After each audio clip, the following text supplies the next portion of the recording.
Okay, so today we're going to be talking about the Deportation AF.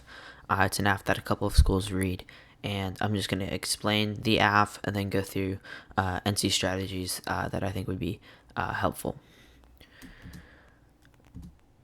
So first, the harms of the AF. So basically, it's pretty simple. They say that plea bargaining is used for deportations in the status quo, and so what this means is that plea bargaining is offered as part of the plea deal, and so people take these plea deals because the alternative, worst case scenario from going to trial, seems worse than taking the deportation in the plea deal. So it runs similarly to a lot of other AFs, but they just specifically deal with deportation.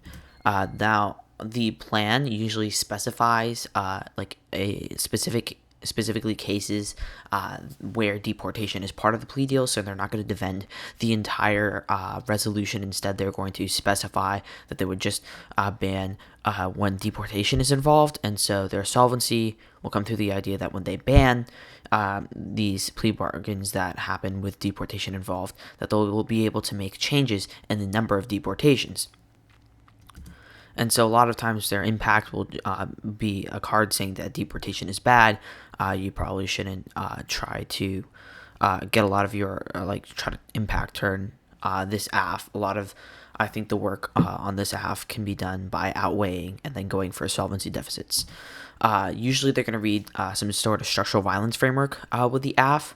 And so it's going to be something like the most important thing in the debate has to be decreasing structural violence. And so when it comes to framework, you don't necessarily have to read a different framework or different role of the ballot, but I do think it might be helpful to read maybe just like util to be able to get yourself like a wider access to some impacts. The weaknesses of the AF, I think first solvency. There's like a lot of solvency deficits that you can go for, and then second thing is the impact is like really small because I think there's a card we have in the case answers that'll be in the document that I'll send you guys. It says that like there's only like 130 cases where this is actually used, so the impact is like really small, and so any like risk of a DA should outweigh the AF, and so a lot of your just work is going to be done doing the weighing. So now let's go to some NC strategies that I think would be beneficial. So the first, you guys can read your normal novice strategy, except I wouldn't recommend reading the CGS like budget DA as your first option. Instead, I would recommend reading your PBC's counterplan and then reading politics DA and then also maybe the CGS DA if you have time. But here's going.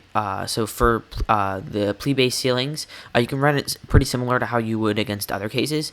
The plea-based ceilings, basically what you're going to do, like as you know, is you reduce the minimum mandatory that they have for the punishment for going to trial and losing. And so the idea is that if you reduce that, then people will not take the deportation plea deals. They'll go to trial and they'll win the trial cases, which would seem to mitigate enough offense out of the AF and solve enough of that where you can go for a DA outweighs.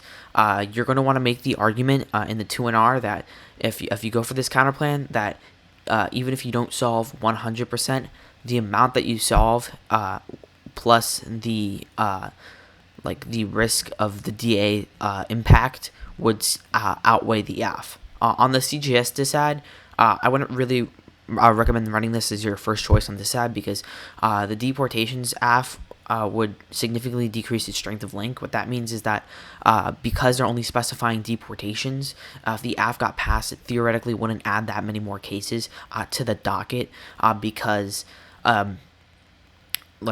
it's such a small number of small number of cases.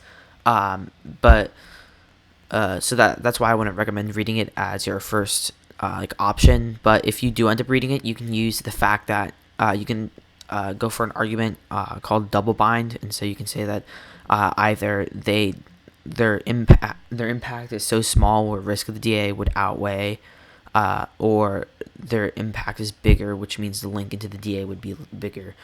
So either way, they're kind of in a tough position there, but again, that wouldn't be the first DA I go for. I'd recommend reading the midterms DA. The uniqueness on this is that the Democrats will win the midterms now, but the Republicans still have a chance.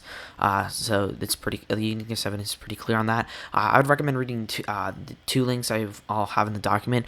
First is that criminal justice reforms wins over voters for the Republicans, and more specifically, if they pass immigration reform, it'll win them the midterm. So there are two cards here. There's one specific to the entire CGS, and then one that's more specific to just immigration reform. And so I'd recommend reading them both because it'll give you a stronger it'll give you a stronger link. And overall, I mean, the cards are both pretty short. The internal link is that if the Democrats win, then they'll be able to impeach Trump. So without that, Trump will stay in office, and then your impact. I just put in the nuke war impact because I think it gives you way outweighs the case. But then I'd also recommend this. I didn't put this in the document yet. I might put it in, but you should just go for this argument in the 2-1-R is that the Trump as president wouldn't turn the entire AF because he would increase deportations, and so passing the AF to keep him in office would overall be worse when it comes to deportations. And so I think that's one of the best turns you can go for. Another thing I really recommend reading is T, so you should read this if you can, if you have time. The T shell should take you less than 1 minute, and novice T debates tend not to be very good, but the chances are that they have a really long counter-interpretation that'll take up valuable 1AR time, and so the strategy you should go for here is just read T at the top of your speech in the NC, and then they're probably going to have to either respond to T with some long counter interpret that they have prepped out, or if they don't respond to T and they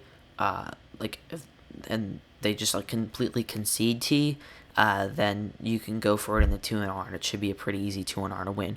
But I'd recommend reading it just because it's a no risk issue usually, unless they go for RVIs, which they probably won't. You can only win off of this argument. You're not going to lose on this argument. The only possible way you could lose on this argument is to go for something called an RVI, which is reverse voting issue.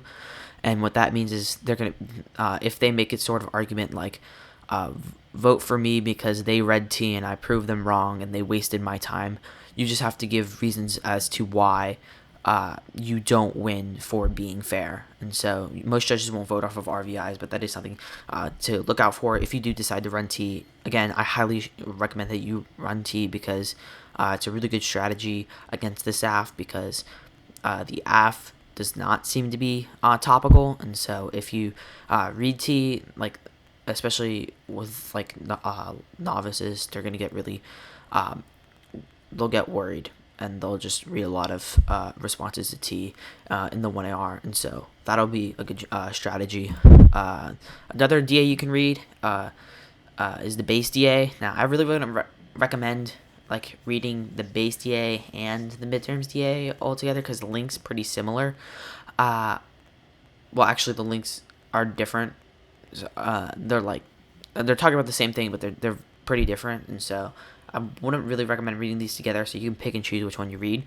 The uniqueness is that Trump's base is strong in the status quo, and the link is that his pro-immigrant policies means that Trump will lose his base, and so the impact of that is that he'll become more nationalistic if he loses his base to try to regain their vote, and he'll also lash out with nukes because of he'll start some sort of diversionary war.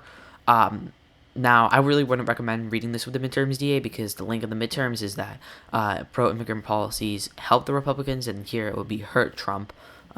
So they would kind of contradict, but you could read one or the other and then read the CGS DA, and I think that should be a really good strategy in the NC. So if you read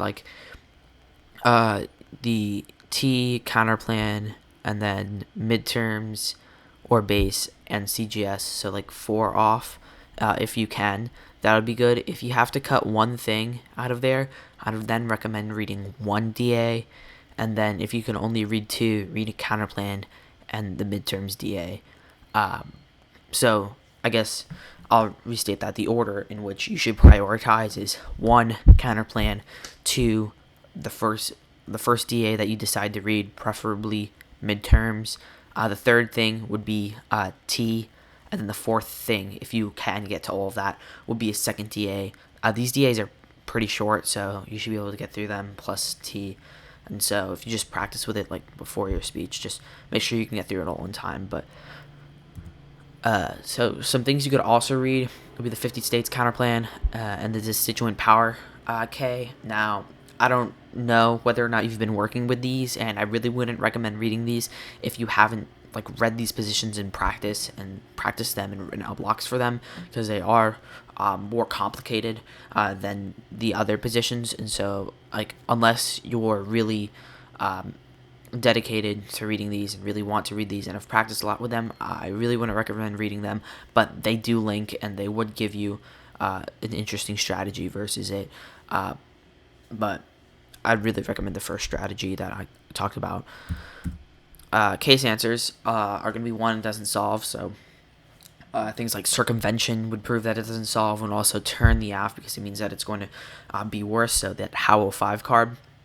There are other specific cards in the file that are specific to immigration and how the Deportation Act doesn't actually solve.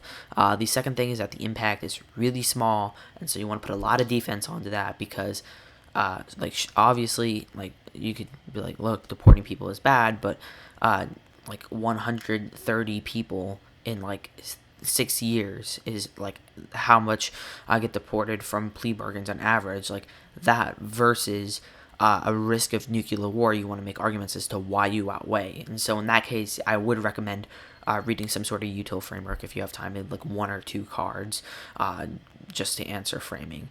And then there are also a bunch of turns, so like trials are better, and they're for people would also turn the F.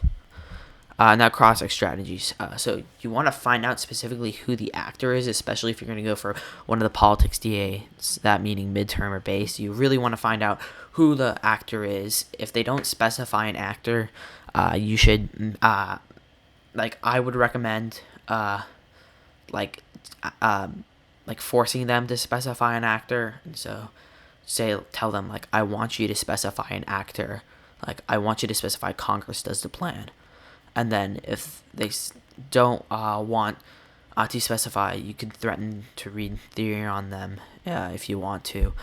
But you do want to find out who the actor is, because that'll give you stronger links into the DA. And then you also want to find out exactly what the plan does and how it's worded, because a lot of these deportation acts do suffer from poor wording, which means that they wouldn't really solve a lot of what they talk about. And so that is something else I'd recommend. And so that's it. Thank you.